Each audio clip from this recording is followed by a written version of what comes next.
Selamat hari Minggu, Bapak Ibu Jemaat yang dikasihi Tuhan Yesus Kristus. Shalom. Saat ini kita akan mendengarkan firman Tuhan. Tapi sebelum kita mendengarkan firman Tuhan, mari kita berdoa. Bapa kami yang ada dalam kerajaan sorga, terima kasih Tuhan, kami mengucap syukur atas setiap hal yang terjadi dalam kehidupan kami. Saat ini kami diizinkan kembali untuk beribadah kepadamu, walaupun di rumah kami masing-masing dalam setiap keterbatasan kami, tapi tidak menghalangi kami untuk beribadah kepada Engkau Tuhan. Saat ini kami akan mau mendengarkan sedikit dari firman-Mu. Berikanlah setiap hikmat buat kami, terlebih khusus buat hamba ini Tuhan. Berikan hikmat buat hamba untuk berbicara, untuk menyampaikan firman ini. Dan hamba minta Tuhan lain berbicara menggantikan hamba.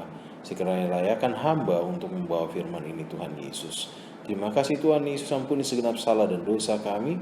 Dan kami siap untuk mendengarkan firman-Mu. Hanya di dalam nama Tuhan Yesus kami berdoa kepada Bapa dalam kerajaan surga. Amin.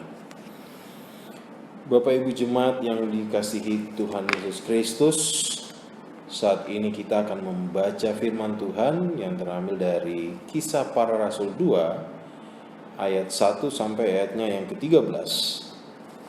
Kisah Para Rasul 2 ayat 1 sampai ayatnya yang ke-13. Pentakosta.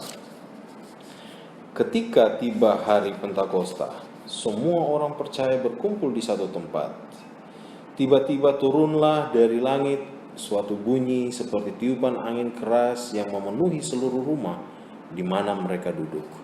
Dan tampaklah kepada mereka lidah-lidah seperti nyala api yang bertebaran dan hinggap pada mereka masing-masing. Maka penuhlah mereka dengan Roh Kudus. Lalu mereka mulai berkata-kata dalam bahasa-bahasa lain, seperti yang diberikan oleh Roh itu kepada mereka untuk mengatakannya. Waktu itu di Yerusalem diam orang-orang Yahudi yang saleh dari segala bangsa di bawah kolong langit. Ketika turun bunyi itu, berkerumunlah orang banyak. Mereka bingung karena mereka masing-masing mendengar rasul-rasul itu berkata-kata dalam bahasa mereka sendiri. Mereka semua tercengang-cengang dan heran, lalu berkata, "Bukankah mereka semua itu berkata-kata itu orang Galilea? Bagaimana mungkin kita masing-masing mendengar mereka berkata-kata dalam bahasa kita sendiri, yaitu bahasa yang kita pakai di negeri asal kita? Kita orang Partia, Media, Elam, penduduk Mesopotamia, Yudea dan Kapadokia, Pontus dan Asia, Frigia dan Pamfilia, Mesir dan daerah-daerah Libya yang berdekatan dengan Kirene, pendatang-pendatang dari Roma, baik orang Yahudi maupun penganut agama Yahudi, orang Kreta dan orang Arab. Kita mendengar mereka berkata-kata dalam bahasa kita sendiri tentang perbuatan-perbuatan besar yang dilakukan Allah. Mereka semuanya tercengang-cengang dan sangat termangu-mangu sambil berkata seorang kepada yang lain, "Apakah artinya ini?" Tetapi orang lain menyindir, "Mereka sedang mabuk oleh anggur manis." Demikianlah firman Tuhan. Berbahagialah setiap orang yang mendengar dan melakukannya dalam kehidupan sehari-hari. Amin. Bapak Ibu Jemaat yang dikasihi Tuhan, sekali lagi saya ingin menyapa Shalom. Bagaimana kabar Bapak Ibu Jemaat yang dikasihi Tuhan saat ini? Saya yakin dan percaya kita semua berada dalam keadaan yang baik dan sehat. Kita semua ada dalam penjagaan dan penyertaan Tuhan. Saya ingin mengucapkan selamat merayakan hari Pentakosta buat kita semua. Bapak Ibu Jemaat yang terkasih, apa itu Pentakosta? Kalau kita melihat Pentakosta diselenggarakan 50 hari setelah hari raya Paskah, Pentakosta juga disebut Hari Raya 7 Minggu. Kalau dalam Ulangan 16 ayat 16 dikatakan bahwa hari raya ini merupakan salah satu dari 3 hari raya tahunan yang utama. Suatu hari raya pengucapan syukur atas hasil panen. Kita melihat Yesus disalibkan pada masa Paskah dan ia naik ke surga 40 hari setelah kebangkitannya.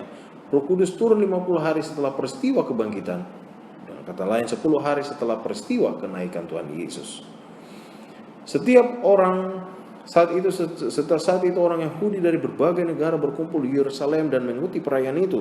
Kita melihat di dalam ayatnya yang pertama. Jadi yang kita pahami, Bapak Ibu jemaat yang terkasih, bahwa hari Pentakosta adalah hari di mana turunnya Roh Kudus di dunia. Bapak Ibu jemaat yang dikasihi Tuhan Yesus Kristus, dengan turunnya Roh Kudus, kita melihat janji Kristus tentang Roh Kudus sedang digenapi dalam kehidupan murid-muridnya.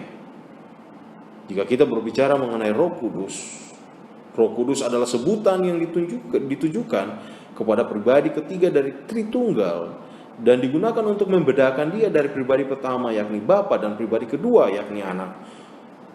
Bapak Ibu jemaat yang dikasihi Tuhan, meskipun Roh Kudus adalah pribadi ketiga, bukan berarti ia kurang penting dibandingkan Bapa dan Anak. Yang kita harus tahu bahwa ia setara dengan Bapa dan Anak. Sehingga kita tahu Allah telah datang dan tinggal dalam hidup mereka dan memberikan kuasa untuk melakukan kehendak-Nya. Bapak Ibu yang terkasih, kita lihat dalam ayatnya yang kedua sampai ayat yang keempat, kita melihat Allah menunjukkan kehadirannya dengan cara yang spektakuler. Ayatnya yang kedua, tiba-tiba turunlah dari langit suatu bunyi seperti tiupan angin keras memenuhi seluruh rumah di mana mereka duduk. Dan tampaklah kepada mereka lidah-lidah seperti nyala api yang bertebaran dan hingga pada mereka masing-masing. Maka penuhlah mereka dengan Roh Kudus, lalu mereka mulai berkata-kata dan berbahasa-bahasa lain, seperti yang diberikan oleh Roh itu kepada mereka untuk mengatakannya. Yang pertama, angin. Dalam ayat yang kedua, angin. Kita melihat angin adalah simbol Roh Kudus, simbol kuasa atau hidup. Yang kedua, fenomena yang kedua yang kita lihat pada ayatnya yang ketiga, yaitu lidah api yang bertebaran dan hingga pada orang-orang itu. Kisah Para Rasul 2 ayat yang ketiga. Ini adalah penggenapan dari perkataan Yohanes Pembaptis tentang baptisan Roh Kudus dengan api. Kalau kita lihat dalam Lukas 3 ayat 16, Yohanes menjawab mereka dan berkata, "Aku membaptis kamu dengan air. Akan tetapi seorang yang lebih berkuasa daripada aku akan datang. Untuk membukakan tali sendalnya pun aku tidak layak. Ia akan membaptis kamu dengan Roh Kudus dan api." Dan sama dengan itu dan perkataan Yoel tentang pencurahan Roh Kudus, Yoel 2 ayat 28-29. Setelah itu akan terjadi, aku akan mencurahkan Rohku ke atas semua manusia, anak-anakmu laki-laki dan anak-anakmu perempuan akan bernubuat. Orang-orang tua akan mendapat mimpi, pemuda-pemuda akan mendapat penglihatan. Ayatnya 29. Bahkan kepada hamba laki-laki dan perempuan aku akan mencurahkan Rohku ke atas mereka pada hari-hari itu. Bapak Ibu jemaat yang dikasihi Tuhan, kita melihat fenomena yang kedua yaitu lidah api. Bagaimana Roh Kudus dicurahkan pada mereka. Mengapa lidah api? Bapak Ibu jemaat yang terkasih, lidah melambangkan bahasa dan penyampaian berita Injil. Dan api melambangkan kehadiran Allah yang menyucikan, membakar habis unsur-unsur yang tidak diinginkan dari kehidupan kita, dan menyalakan hati kita untuk menerangi kehidupan orang lain. Sehingga dikatakan di situ lidah api. Lidah seperti nyala api yang bertebaran dan hingga pada mereka masing-masing. Mereka diberikan kuasa untuk menyampaikan berita Injil. Api melambangkan kehadiran Allah yang menyucikan mereka, membakar habis unsur-unsur yang tidak diinginkan dari kehidupan mereka, dan menyalakan hati mereka untuk menerangi kehidupan setiap orang. Itu juga terdapat dalam kehidupan kita. Bagaimana api itu ada dalam kehidupan kita untuk menyucikan kita, membakar setiap unsur-unsur yang tidak diinginkan Allah dalam kehidupan kita. Dan yang terlebih utama, api itu untuk menyalakan hati kita untuk menerangi kehidupan orang lain. Kita ada di tengah-tengah kehidupan orang lain. Kita ada di tengah bermasyarakat. Kita menjadi terang. Kita menerangi kehidupan orang lain. Bapak Ibu jemaat yang dikasihi Tuhan, di dalam Keluaran 19 ayat 16 sampai 18 Allah mempertegas keabsahan hukum perjanjian lama dengan api dari surga. Di Gunung Sinai Allah mempertegas keabsahan itu. Ayat yang ke-16 sampai ayat yang ke-19, Keluaran 19 ayat 16 sampai 18. Dan terjadilah pada hari ketiga, pada waktu terbit fajar, ada guru dan kilat dan awan padat di atas gunung dan bunyi sangkakala yang sangat keras, sehingga gemetarlah seluruh bangsa yang ada di perkemahan. Lalu Musa membawa bangsa itu keluar dari perkemahan untuk menjumpai Allah, dan berdirilah mereka pada kaki gunung. Gunung Sinai ditutupi seluruhnya dengan asap, karena Tuhan turun ke atasnya dalam api. Asapnya membumbung seperti asap dari dapur, dan seluruh gunung itu gemetar sangat. Bapak Ibu yang terkasih, Bapak Ibu jemaat yang terkasih, pada hari Pentakosta Allah mempertegas keabsahan pelayanan Roh Kudus dengan mengerimkan api. Kalau kita melihat di Gunung Sinai api turun di suatu tempat, pada hari Pentakosta api turun ke atas kepala banyak orang percaya. Itu melambangkan bahwa kehadiran Allah tersedia bagi semua orang percaya kepadanya. Api yang sama juga ada dalam setiap kehidupan kita. Ada dalam setiap kehidupan kita untuk kita yakin dan percaya. Allah selalu hadir dari setiap kehidupan kita karena kita yakin dan percaya kepada Yesus Kristus Tuhan dan Juru Selamat kita.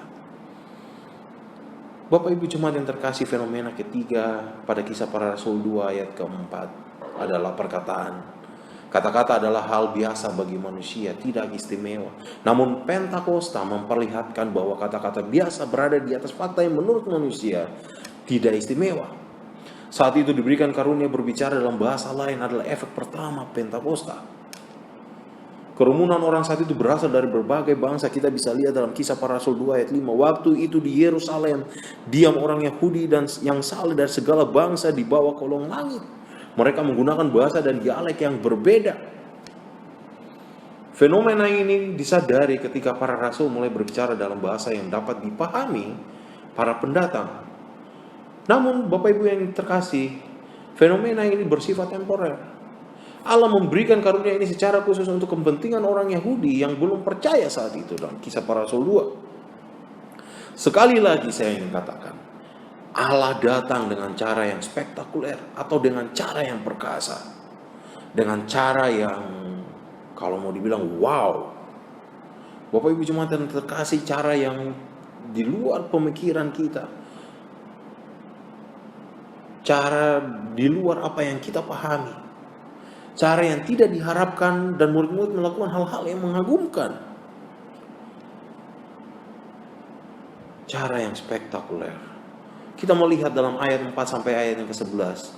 Orang-orang ini benar-benar berbicara dalam bahasa-bahasa lain. Seperti ketika Roh itu memberikan mereka kemampuan. Suatu penarik perhatian yang menakjubkan bagi kerumunan orang banyak dari segala bangsa yang sedang berkumpul kota itu mengikuti perayaan. Semua bangsa mengenal bahasa mereka diucapkan. Bapak Ibu jemaat yang dikasihi Tuhan, mereka mengucapkan bahasa-bahasa yang mereka sendiri tidak tahu. Mereka dipenuhi oleh Roh Kudus dan mereka diberikan karunia untuk berbicara bahasa itu. Tetapi ada banyak orang dari berbagai daerah, berbagai bangsa itu mengerti bahasa itu. Karena itu bahasa mereka. Dan mereka tercengang melihat bagaimana para murid dan orang-orang berbicara bahasa mereka. Memberitakan Injil memakai bahasa mereka yang sebenarnya yang mereka mengucapkan itu tidak mengerti. Tapi saat itu Roh Kudus hadir di tengah-tengah mereka. Roh Kudus ada dalam kehidupan mereka. Roh Kudus saat itu ada untuk mereka. Tetapi yang menarik perhatian orang itu bukan hanya ucapan-ucapan yang menakjubkan tersebut, karena mereka juga melihat kehadiran dan kuasa Roh Kudus.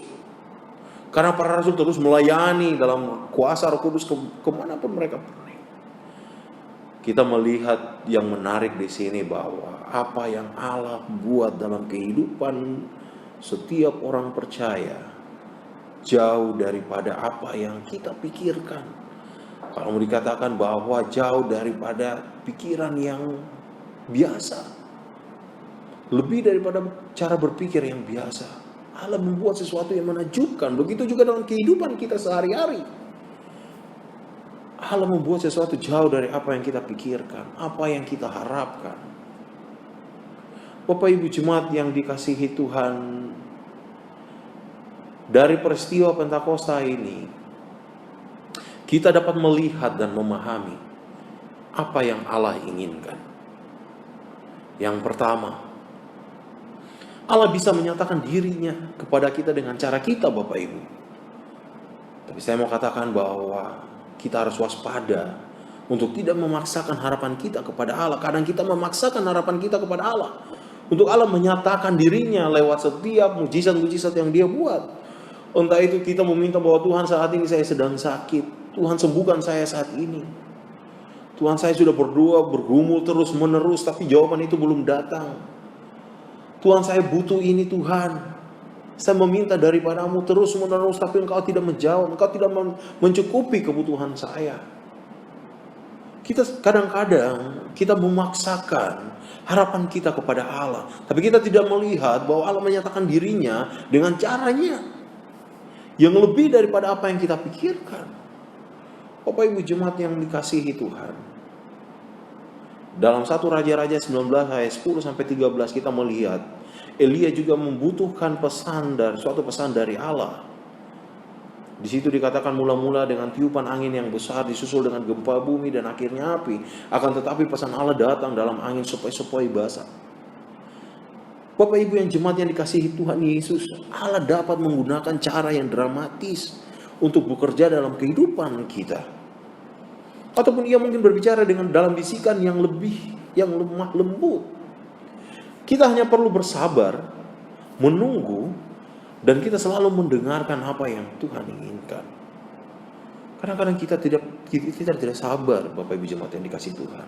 Kadang-kadang kita tidak mau sabar untuk menunggu, kita tidak mau sabar untuk mendengarkan apa yang Allah inginkan, apa yang Tuhan inginkan dalam kehidupan kita. Kadang-kadang kita memaksakan apa yang menjadi harapan kita. Kadang-kadang kita berdoa, Tuhan, saya bergumul, saya meminta ini, Tuhan, saya memohon. Tapi ada di bagian akhir doa, Tuhan, kiranya kehendak-Mu yang jadi atas kehidupan kita, kehendak-Mu yang jadi atas setiap permohonanku, kehendak-Mu yang jadi atas setiap doaku, doa kita. Tapi dalam hati kita kadang, Tuhan, biarlah kehendak-Ku ini yang jadi, bukan kehendak-Mu yang jadi. Tuhan, biarlah kehendak-Mu yang jadi, tapi cepatlah Tuhan, jangan lama.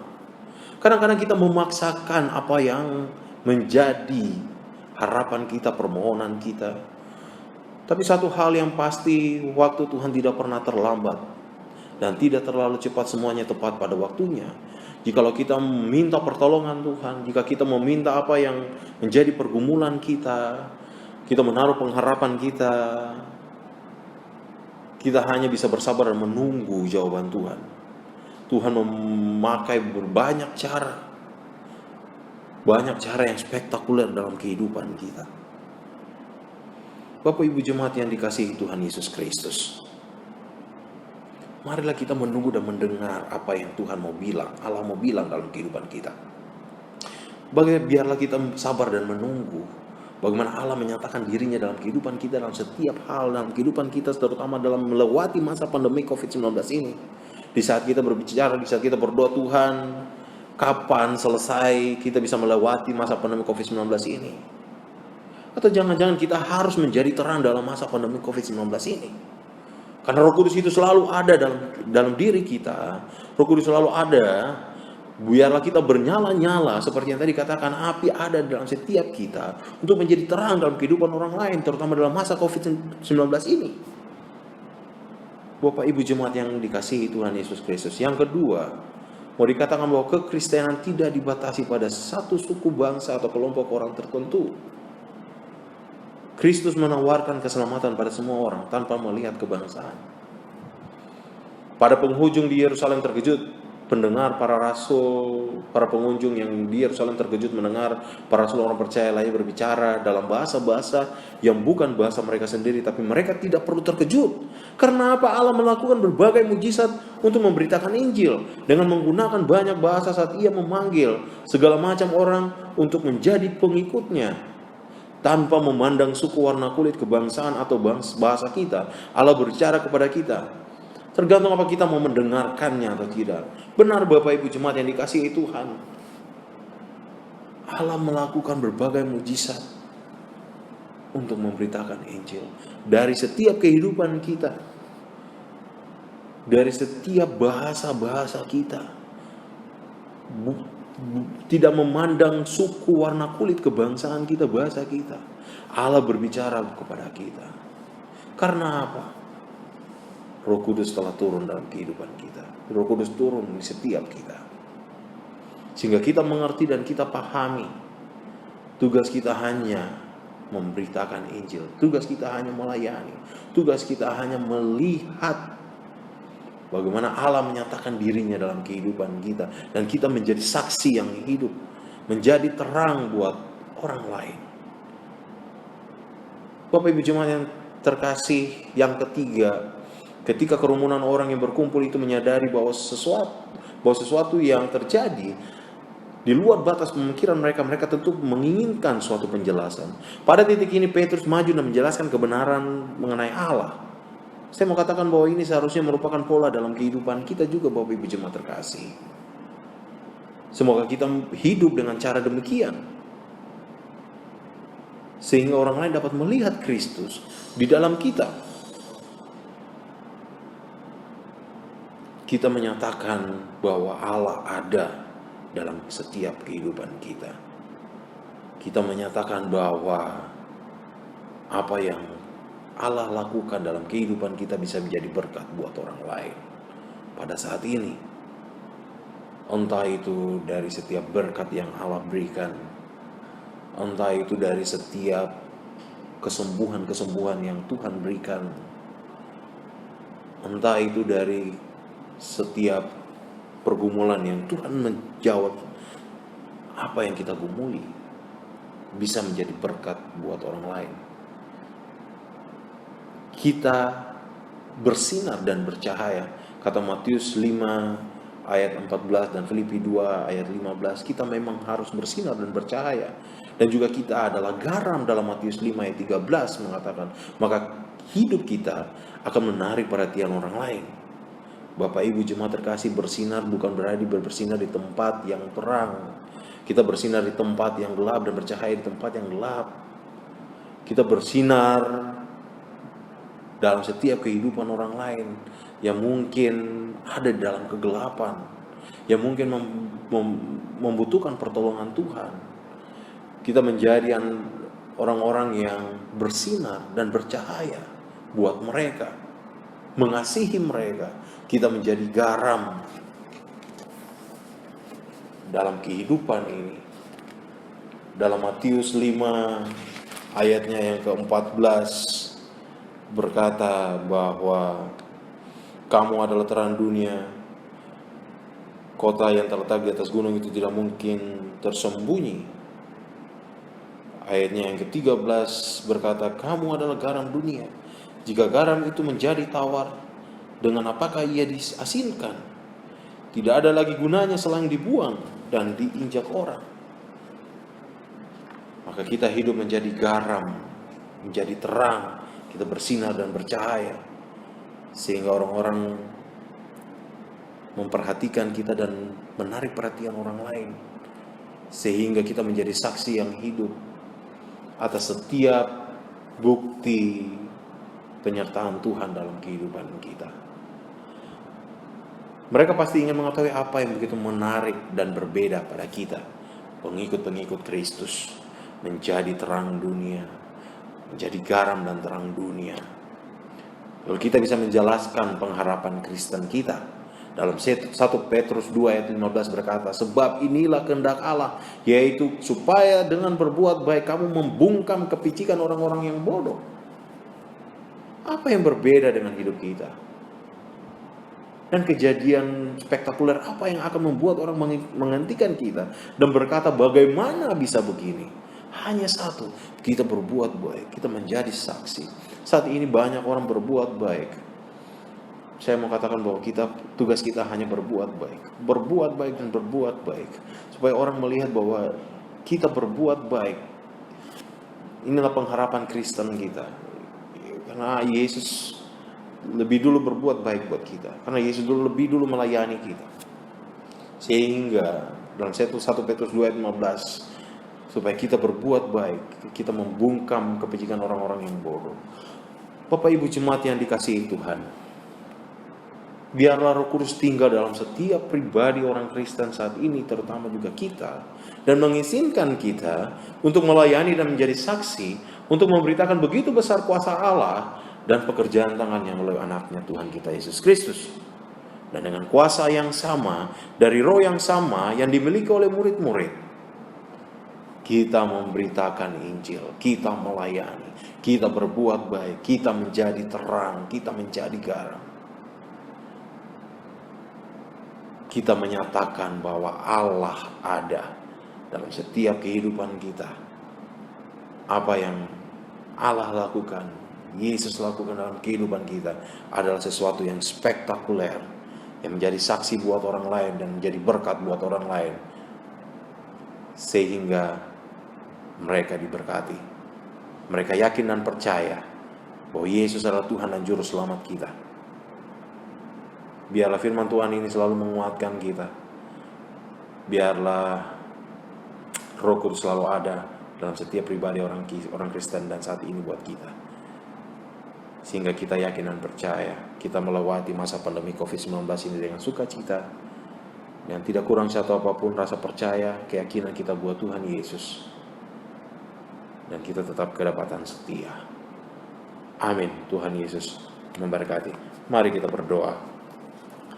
Bapa kami yang ada dalam kerajaan sorga, terima kasih Tuhan Yesus. Kami sudah sedikit mendengar tentang firman Tuhan. Biarlah firman Tuhan ini menguatkan kami. Biarlah firman Tuhan ini menjadi pegangan kami untuk melewati setiap persoalan, terutama terlebih khususnya melewati pandemi COVID-19 ini Tuhan. Biarlah kami diperlengkapi dengan Roh Kudus untuk bersaksi di tengah dunia ini Tuhan Yesus. Biarlah kami menjadi garam dan terang. Tuhan Yesus, biarlah semua yang terjadi dalam kehidupan kami menurut kehendak-Mu Tuhan dan bukan kehendak kami. Menurut cara-Mu Tuhan, bukan cara kami. Kami yakin dan percaya Engkau tidak akan pernah jauh dari kehidupan kami. Kau selalu dalam kehidupan kami, terlebih khususnya lagi untuk melewati masa pandemi COVID-19 ini. Hamba minta dengan penuh kerendahan hati, kiranya Bapa jauh setiap pergumulan dua keluarga yang ada di dalam gereja Pok Cita Grand ini Tuhan Yesus. Apapun pergumulan mereka, hamba yakin dan percaya Engkau menunjukkan mujizat yang besar. Engkau menunjukkan sesuatu yang spektakuler buat kami. Biarlah pada hari ini di mana kami merayakan Pentakosta, di mana Roh Kudus dicurahkan untuk semua orang yang percaya kepadanya untuk menjadi saksi. Terima kasih Tuhan Yesus, hamba serahkan kehidupan kami ke dalam tangan-Mu. Biarlah hanya kehidupan kami semua dan bukan kehendak kami yang jadi. Dan ampunilah kami atas segenap salah dan dosa kami. Dan hanya di dalam nama Tuhan Yesus Kristus kami berdoa kepada Bapa dalam kerajaan sorga. Amin.